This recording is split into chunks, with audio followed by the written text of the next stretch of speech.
5 বছরে 20,000 কিলোমিটার খাল খনন পুনর্খনন করা হবে। সেই কর্মসূচির অংশ হিসাবে আজকে আমি নির্বাচনী এলাকা লালমনিরহাট সদর উপজেলা কোলাঘাটের বড়ুয়া খালের আনুষ্ঠানিক উদ্বোধন করলাম। এবছর আমাদের মন্ত্রণালয় থেকে 1500 কিলোমিটার খাল খনন করা হবে। 5 বছর আমাদের মন্ত্রণালয় থেকে 7,000 কিলোমিটার খাল খনন করা হবে। আমাদের মাননীয় প্রধানমন্ত্রী তারেক রহমান গত 16 তারিখ আনুষ্ঠানিকভাবে এই খাল কাটার কর্মসূচির উদ্বোধন করেছেন এবং একই দিনে বাংলাদেশের 54টি জেলায় খাল খনন শুরু হয়েছে এবং আমরা আশা করি বর্ষার আগে এবছরে যে আমাদের টার্গেট রয়েছে সেটা আমরা পূরণ করব। এটি আমাদের শহীদ রাষ্ট্রপতি জিয়াউর রহমানের একটি বিপ্লবী কর্মসূচি ছিল, খাল কাটা বিপ্লব। উনি নিজের হাতে কোদাল দিয়ে খাল কাটতেন বিভিন্ন অঞ্চলে গিয়ে। একই ধারায় একই নিয়মে আমাদের বর্তমান প্রধানমন্ত্রী নিজে কোদাল দিয়ে খাল কাটার উদ্বোধন করেছেন।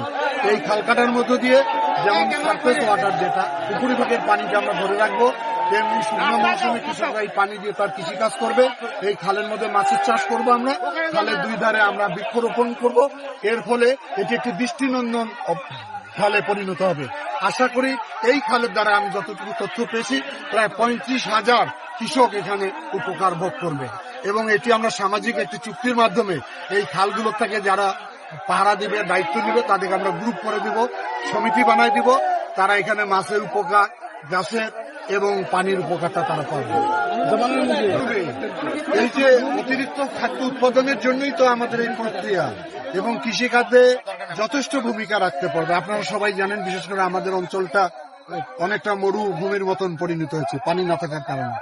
অবশ্যই জাতীয় ক্ষেত্রে যেমন ভূমিকা রাখবে এবং কৃষি উৎপাদনে বিশাল ভূমিকা রাখবে। আমরা পরিসময়, কারণ এটা আমি একটু আগে বলছি যে 4টি মন্ত্রণালয় থেকে এটা করা হচ্ছে, পানি সম্পদ মন্ত্রণালয়, আমরা, স্থানীয় সরকার এবং কৃষি, এটি সম্মিলিত হলে আমি তখন তথ্যটা বলতে পারি। এর জন্য পানি রাখার ব্যবস্থা করা হচ্ছে। ওটা রাজনৈতিক একটা বক্তব্য ওনাদের। খাল দিয়ে আমরা পানি আনতে চাই, এটি অনেক আগের থেকে বলছে। যখন জিয়াউর রহমান সাহেব এই খাল কেটেছিল তখন এই ধরনের কথা বলে। ভালো কাজে আমরা সকলের সহযোগিতা চাই। ধন্যবাদ।